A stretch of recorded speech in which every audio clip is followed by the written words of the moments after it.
Point de vue logement, comment j'ai fait pour me loger? Il y a plein de sites en fait qui peuvent être utilisés pour avoir des logements gratuits. Comme par exemple Helpix ou le Wofi. Ça c'est en fait, vous allez dormir chez l'habitant et en échange vous allez faire des travaux chez lui comme jardinage ou refaire sa maison ou faire une toiture ou autre, ou aider dans sa ferme. Donc il y a vraiment de tout, mais c'est un truc spécial pour l'international, c'est partout dans le monde. Et c'est assez chouette et c'est assez très pratique quand vous voyagez dans un pays qui coûte assez cher, donc comme par exemple l'Australie. Là, le Woofing et le Couchsurfing, c'est génial. Le Couchsurfing, c'est aussi une autre chose, c'est une application où vous pouvez demander de pouvoir être logé chez un habitant. Et lui, il demanderait en échange, mais dans le voyage, il faut une certaine éducation et donc soit vous ramener avec quelque chose ou soit vous lui inviter au restaurant pour un peu dire voilà, c'est échange gagnant-gagnant et pas que dormir gratuit.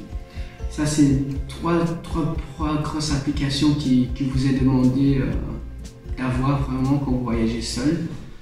Sinon, les logements de base, moi ma vie n'était que d'hostel, donc c'est des auberges de jeunesse. Et aussi, c'est la meilleure manière de trouver et de rencontrer des personnes. C'est les trucs les moins chers. C'est des voyageurs qui sont tout comme vous dans la même situation que vous, soit ils travaillent du boulot, soit ils cherchent du boulot, soit ils sont là pour s'enjailler des vacances ou du temps qu'ils ont là-bas. Donc franchement, les hostels, c'est un des meilleurs qu'on puisse avoir. Soit aussi se rencontrer des gens et tout d'un coup, vous voulez rester plus longtemps dans telle place ou tel lieu. Vous faites des Airbnb comme tout autre, mais vous partagez les frais. Soit vous avez rencontré quelqu'un, vous prenez à deux et donc vous dormez dans une chambre, vous avez à deux, vous partagez les frais. Donc, dans un voyage, le logement et la bouffe, c'est ce qui coûte le plus. Franchement, c'est le 3/4 de votre budget. Il n'y a pas photo, c'est le 3/4 de votre budget. Et en Australie, c'est plus le logement qui coûte très cher. Et en Asie, franchement, vous pouvez avoir des logements mais pas chers et c'est juste incroyable le logement. Vous avez une chambre privée avec tout donné, une piscine, 3-4 piscines au même endroit avec un jacuzzi, c'est ce que j'ai au Vietnam, pour moins de 2 €. Donc quand on voyage, soit on cherche le moins cher ou soit on cherche des moyens de pouvoir gagner un petit peu d'argent pour se faire plaisir après dans d'autres choses, dans des tours ou dans des activités que vous voulez faire, comme par exemple saut en parachute, visiter tel parc national parce que c'est connu, et tout quoi. Franchement, toujours moyen de se débrouiller.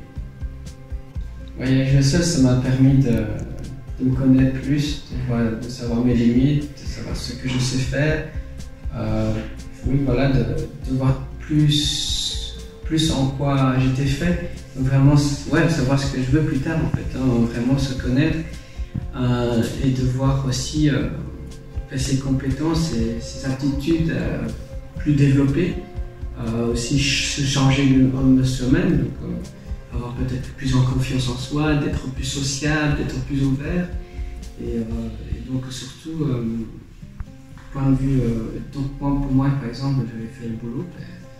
Mon boulot, je sais comment fonctionne la recherche d'emploi à l'étranger. Donc c'est différent et ça permet aussi d'avoir une vie, une ouverture d'esprit ou un visuel sur le monde qui vous entoure, qui est complètement différent d'une personne qui, par exemple, va rester toute sa vie en Belgique, en France ou autre part et qui va faire ses études et qui va travailler, qui va faire des vacances de 2-3 semaines à l'étranger. C'est chouette, mais il ne va pas avoir la même vision que quelqu'un qui a fait 1 an de voyage et qui a été, on va dire, de l'autre côté de la scène.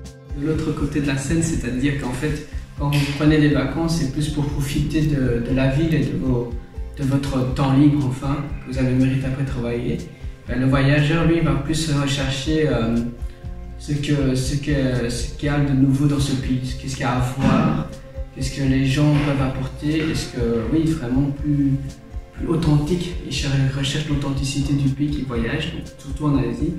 C'est soit des gens qui sont plus chaleureux, là ils sont beaucoup plus marchands parce qu'ils voient des touristes et ça équivaut de l'argent pour eux, le bien vivre et pouvoir améliorer leur quotidien, on va dire, ou d'autres pays où sont en plein développement, qui eux, ils cherchent à être connus, ils veulent vous connaître, ils sont curieux et donc ça c'est beaucoup plus intéressant pour un voyageur d'un long terme qu'un petit voyage de court terme parce que voilà, il recherche autre chose que des vacances et des resorts et des plages et des piscines et des cocktails.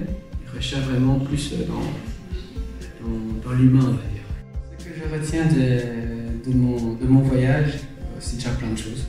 Vous voyez, c'est vraiment plein de choses. Les principaux, c'est les personnes que vous rencontrez. Franchement, les personnes que vous rencontrez, ça fait votre voyage en fait. Vous pouvez rencontrer des mauvaises, des bonnes personnes, vous êtes entouré de très très bonnes personnes ou autres. Et en fait, c'est ça qui m'a conduit à rester plus de 15 mois à l'étranger en fait. J'ai rencontré tellement de monde que j'oubliais que je voyageais seul. C'est des gens qui ont peut-être peur de se lancer à voyager en seul parce que voilà, il y a beaucoup de choses, beaucoup d'imprévus, que vous avez peur, que vous allez vous angoisser s'il y a quelque chose ou je rencontre quelqu'un. Franchement, voyager seul, c'est la meilleure des choses. Franchement, si vous voyagez à deux ou avec quelqu'un au départ, soit c'est une bonne chose, tout dépend, mais soit il y a beaucoup de choses. Quand vous voyagez à deux, vous devez faire beaucoup de compromis. Vous ne pouvez pas être libre de ce que vous faites, vous ne pouvez pas penser ce que vous devez faire. Il y a quand même certains facteurs que vous devez prendre en compte. Et donc voyager seul, c'est vraiment très chouette, très très chouette. Vous n'êtes jamais seul, vous rencontrez du monde. Si je le referais, je peux vous dire que 100%, 1000%, 3000%, je ne sais pas, c'est sûr que je le referais. Même je le recommande fortement. Je le recommande fortement pour toutes sortes de personnes, toutes catégories, de personnes, de sociaux, de classe sociale. Vraiment, si vous devez connaître ici, vous devez savoir qu'en Belgique ou en Europe, on est très avantagé comparé aux autres. On a la possibilité de voyager dans tous les pays. C'est vraiment très très enrichissant. Voyager, ça permet de vraiment de vous offrir, de